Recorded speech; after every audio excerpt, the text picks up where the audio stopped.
भाई निर्वीर जिंदाबाद।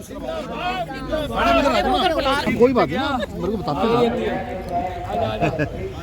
आराम से आराम आ रहे हो यार। सब बेस्ट प्रधान मनप्रीत सिंह। हाँ जी हाँ जी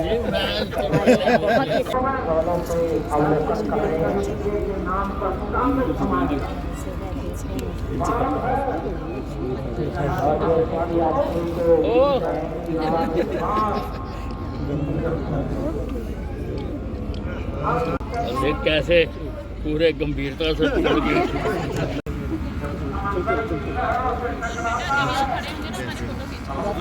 सर आपके आशीर्वाद से इस बच्चे की प्लास्टिक सर्जरी हुई है, पहले इसका किस तरह से बताया हुआ था सर इसको? गाँव ये सर इसकी करनाल में हुई है बालाजी हॉस्पिटल में, और ऑपरेशन के बाद सर चाहिए। अगर उदाहरण देना पड़े तो हम ललिता प्रसाद का देते हैं।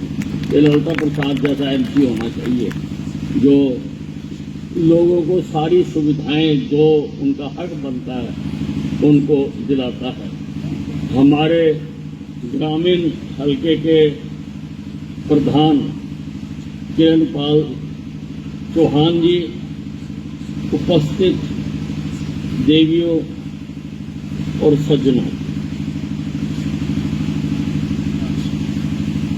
मोदी जी की गारंटी वाली गाड़ी सारे हिंदुस्तान में दौड़ रही है, गांव-गांव जा रही है, शहर शहर जा रही है।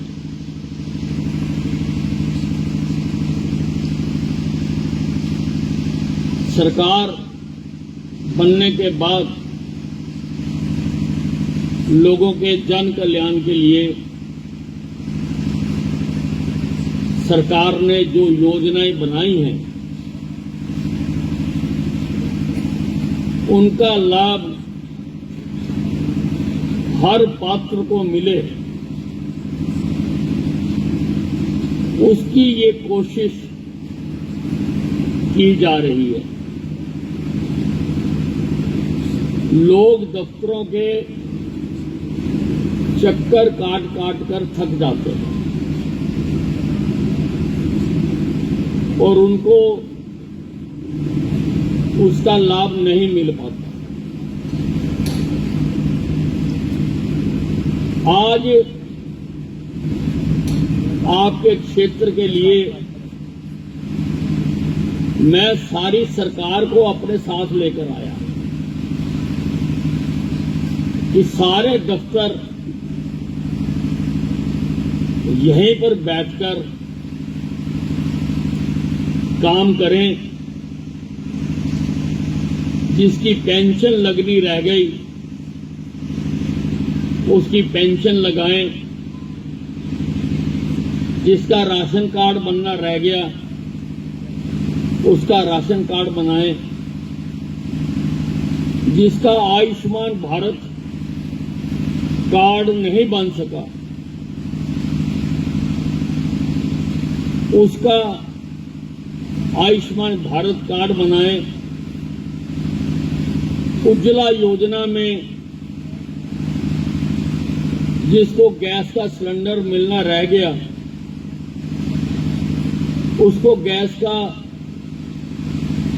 सिलेंडर दें। अनेकों योजनाएं हैं। मोदी जी ने लोगों का जीवन स्तर उठाने के लिए, गरीबों के लिए बहुत काम किया और हमारी तो सरकार ही अंत्योदय के सिद्धांत पर चलती है। अंत्योदय यानी अंतिम व्यक्ति का उदय, और जब तक अंतिम व्यक्ति का उदय नहीं हुआ तो समझ लो अभी विकास में कमी है। और मोदी जी क्योंकि गरीब घर से उठकर आए, रेलवे स्टेशन पर गाड़ियों में चाय बेचा करते थे और देश के प्रति, समाज के प्रति उनकी प्रतिबद्धता, उनकी सोच और भारतीय जनता पार्टी, क्योंकि कोई और पार्टी होती तो यहां तक पहुंच नहीं सकते थे। बाकी पार्टियों के तो सबके तय। कांग्रेस का गांधी नेहरू परिवार रहेगा, नीतीश की पार्टी का नीतीश रहेगा, लालू की पार्टी का लालू रहेगा, तृणमूल कांग्रेस की ममता रहेगी, जहां उसका भतीजा रहेगा। ये बाकी सारी पार्टियां तो ये कुनबे हैं या देश को लूटने के लिए गैंग बना रखी है। राजनीतिक पार्टी तो एक ही है, भारतीय जनता पार्टी, जिसमें कोई भी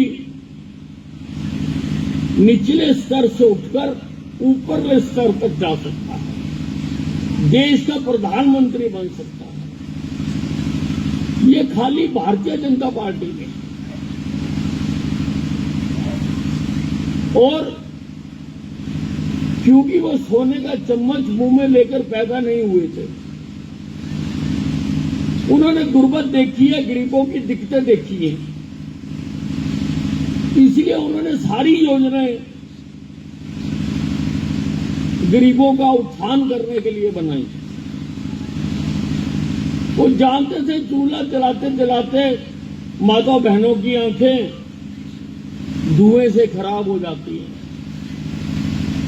उन्होंने उज्ज्वला योजना चलाई। वो जानते थे कि पानी दूर दूर से भर के लाती हैं माता बहनें सिर पर। उन्होंने हर घर में नल, नल में जल,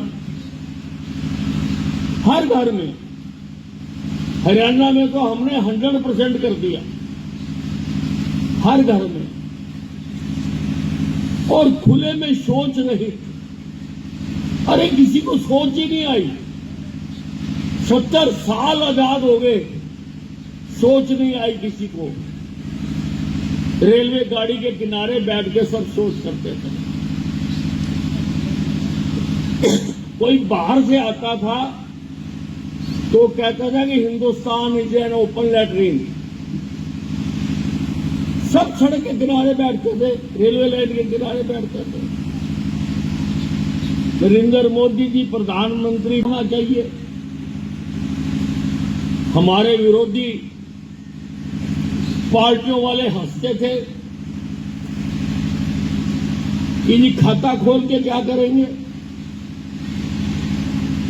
खाता खोल के हमने भ्रष्टाचार की दुकान पर ताला लगा दिया। आज जो सरकार पैसा देती है पूरा का पूरा व्यक्ति के खाते में आता है। पहले इनके प्रधानमंत्री राजीव गांधी जी कहते थे कि हम 100 रुपया ऊपर से बेचते हैं तो अंतिम आदमी तक 15 रुपए पहुंचते हैं। प्रधानमंत्री ने कहा हुआ, राजीव गांधी ने। और उन्होंने सोचा नहीं कि 85 पैसे जो खा जाता है उसका क्या इलाज करें। मोदी ने सोचा। मोदी ने हर व्यक्ति का खाता खोल दिया। हर पेंशन खाते में आती है, कोई एक नया पैसा नहीं खा सकता। किसानों को 6,000 रुपया दिया जाता है, 3 किस्तें 2-2 हजार रुपए की आती हैं, अपने आप खाते में जमा हो जाते हैं। मोदी जी एक दिन बटन दबाते हैं, उसका कार्यक्रम करते हैं, मैंने देखा हर बार। और सारे देश के किसानों के खातों में 2-2 हजार रुपए आ जाते।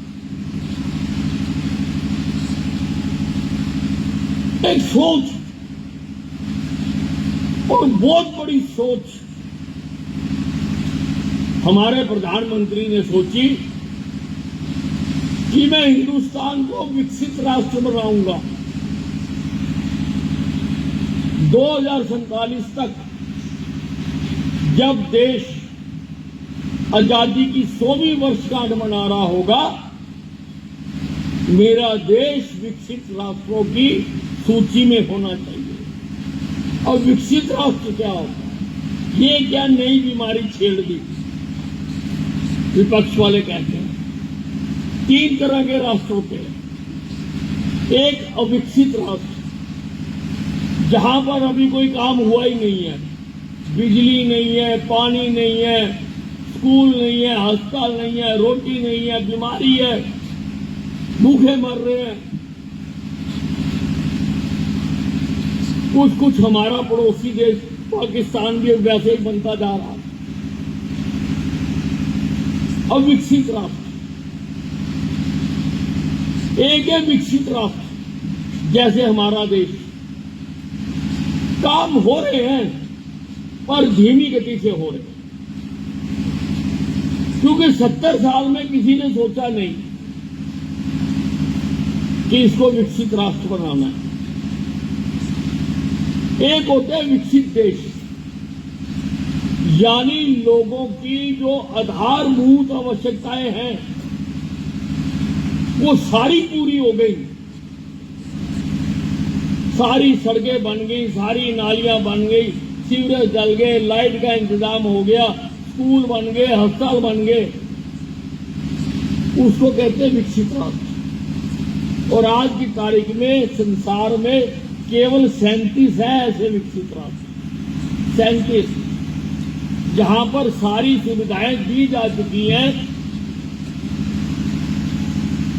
मोदी जी हिंदुस्तान को वैसा राष्ट्र बनाना चाहते हैं कि 2047 तक लोगों की सारी समस्याओं का हल निकाल दिया जाए, सारी समस्याओं का। और मोदी जी की जो पार्टी वाली नीचे की सरकारें हैं, जैसे हरियाणा सरकार, जिनको डबल इंजन की सरकार कहते हैं, जो इस मेघ का इंजन ऊपर लगा हुआ है, उसी मेघ का इंजन नीचे लगा हुआ है, डबल इंजन की सरकार। ये दोनों सरकारें मिलकर देश को विकसित भारत बनाना चाहते हैं। इसीलिए इसके ऊपर लिखा हुआ है विकसित भारत संकल्प यात्रा। विकसित भारत संकल्प यात्रा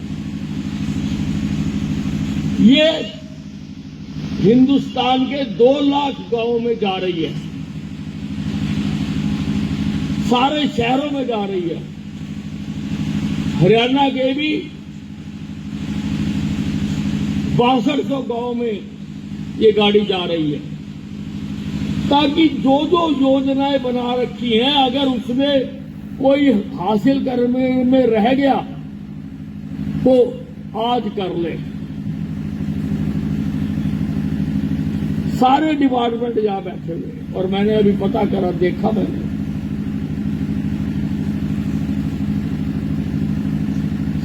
सिविल अस्पताल की टीम भी बैठी है, लोगों के टेस्ट कर रही है।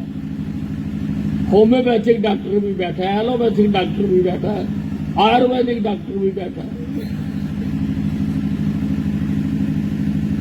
और बच्चों ने भी यहां पर अभी अच्छी अच्छी प्रस्तुतियां दी, देशभक्ति के और भावनाओं से ओतप्रोत गाने यहां पर गाए।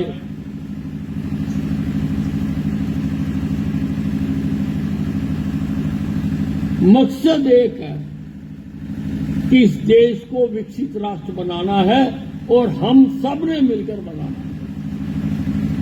हम सब ने भी इसमें अपना योगदान देना है। तो मोदी जी की तरफ से